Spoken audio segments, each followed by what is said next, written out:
Welcome to this week's episode of Discover Horses at Chesapeake Therapeutic Riding. I'm here with Mixie, our 25-year-old Red Roan Appaloosa.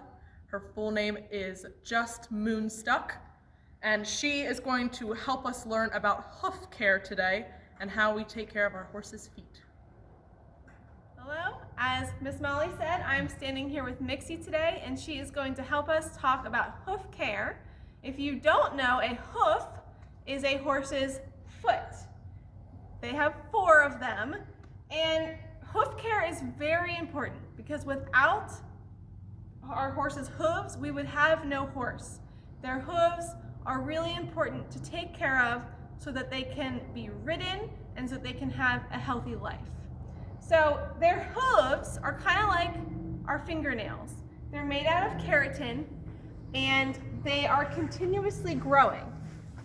So it's a hard material, and they grow. And if their hooves are not trimmed regularly, they can actually get really long. So long, in fact, that their hooves can actually curl up and prevent them from walking, and they could be in a lot of pain.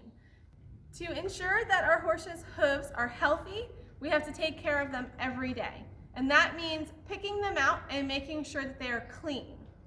And when since a horse lives outside, they're always getting rocks stuck in their hooves. So we want to make sure we do this at least once a day. And here at CTR, we make sure that we pick out their hooves as a part of their grooming routine. So I'm going to show you how we pick out their hooves today. I'm going to pick out her front right hoof. You want to come a little closer and zoom in. A few safety things that we like to talk about before we teach anyone how to pick out a horse's hoof is where to stand in relation to the horse. So you can see I'm standing square facing her tail, and you want to make sure that your feet are far away from her feet, especially if there's flies. She could set her foot down accidentally on yours. Even if she doesn't mean to, it would really hurt a lot. So you want to make sure you keep your feet away from her feet. You also want to make sure you don't lean down or kneel down at any time when taking care of a horse so that you can get out of the way quickly if you need to. So when I ask her to pick up her hoof, all of our horses know what we're asking. You run your hand down her leg, and you might have to pinch a little bit so that she can know to shift her weight. And I'm going to pick it up with one hand and then move my hands to make sure I support her hoof so that it's comfortable for her. So you can see there's lots of dirt in there, and I'm going to use the hoof pick in these 2 grooves here.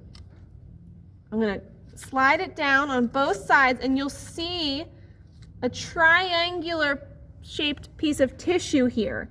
That is called the frog. Like the animal, it's kind of a little bit of a confusing word for a part of the horse, but it is called the frog, and that frog is sensitive. So you don't want to pick directly on the frog. That would hurt them. That would almost be like cutting your fingernail too close to the skin. So you want to make sure. Mixie's tummy's rumbling. I don't know if you can hear that, but she must be hungry.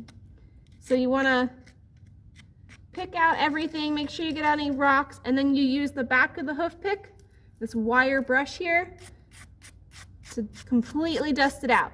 And you can see a nice clean hoof so that we can make sure she has no rocks stuck in there. Horses are also prone to bacterial and fungal infections in their hoof, so we want to make sure that she's clear of any of that. One thing you might also notice is that our horses at CTR are barefoot, meaning they don't wear horseshoes. And that is mostly because our horses are not doing super heavy-duty work. They're not jumping or anything, so they don't need to wear horseshoes. But if they did, they would look something like this. I'm sure you've seen them because sometimes they're considered a symbol of good luck. And there's all different types of materials that you can use to make a horseshoe. This is aluminum, so it's lightweight and it's ideal for a racehorse who needs to be very light and quick on their feet. Shoes can also be made out of iron or steel, so there's many different types of horseshoes. So today as you watch our segment on horse care, you can look in the description below the video and you'll find this handout. It's a blank horseshoe that you can decorate however you want, and cut it out and you can hang it in your room or on your refrigerator. If it's hanging like this with the two sides pointing up, that is considered good luck. If it's hanging like this, then all the luck can technically fall out. So that's why you always see good luck symbols in the horseshoe, sort of like this.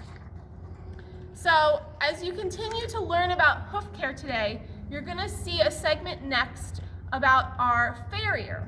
And a farrier is someone who comes and takes care of horses' hooves by trimming them and shaping and fitting them with horseshoes. We are very fortunate to have our farrier from BB Equine being willing to let us film her when she's working. And I know that you'll find it very interesting to see her trimming the hooves. You're going to see her filing down the hooves.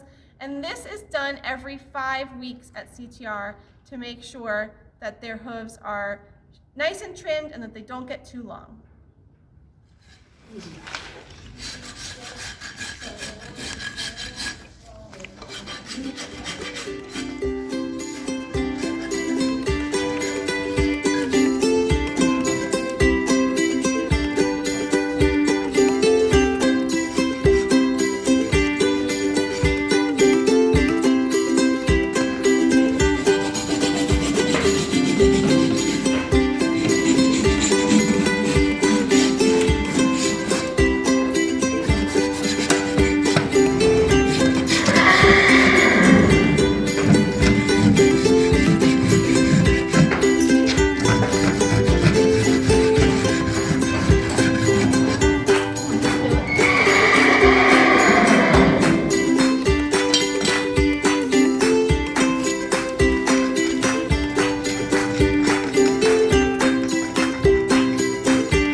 So we hope you learned something new in this segment where we learned how to take care of Mixie's feet. Stay tuned for the next segment where we're going to get up and get moving.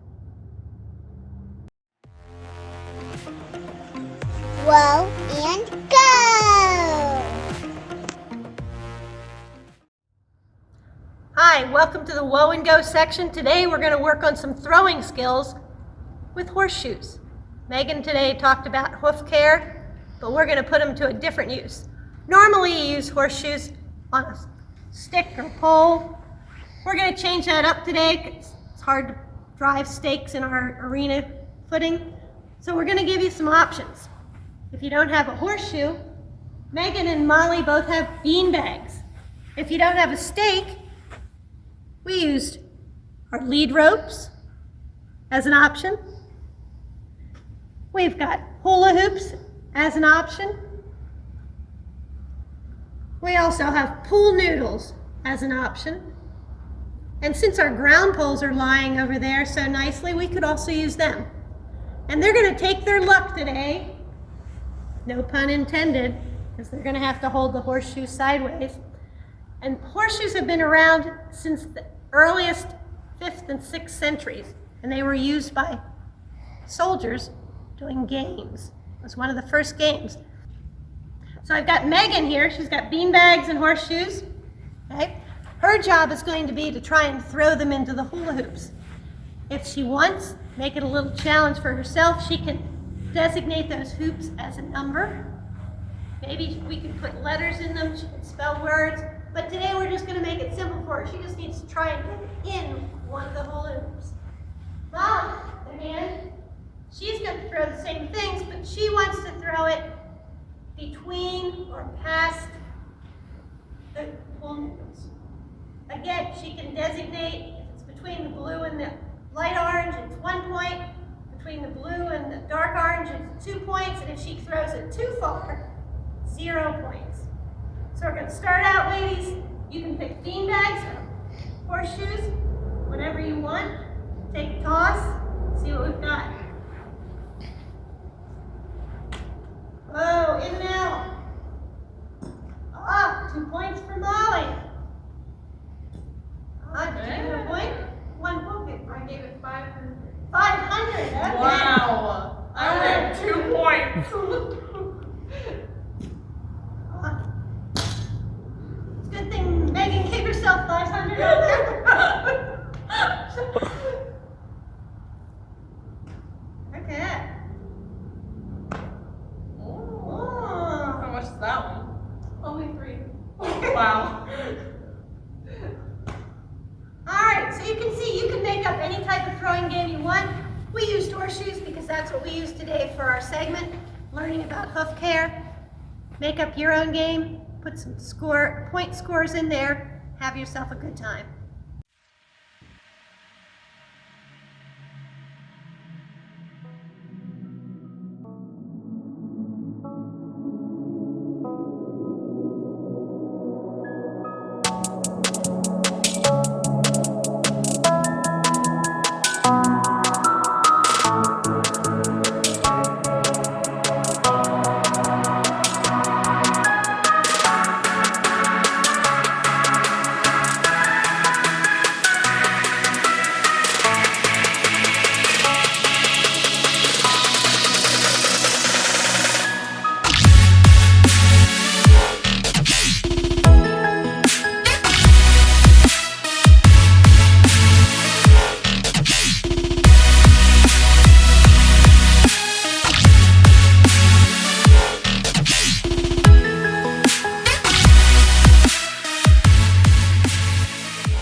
We hope you enjoyed learning about horses in this week's episode of Discover Horses at CTR. Today we went over hoof care with Miss Megan and Mixie. Then we got to see the farrier do some work on the horses' feet, trimming their toes. And then Miss Gail led us in a horseshoe-themed Whoa and Go game. We're now going to move on to a short quiz, and we will see all of you in the next episode.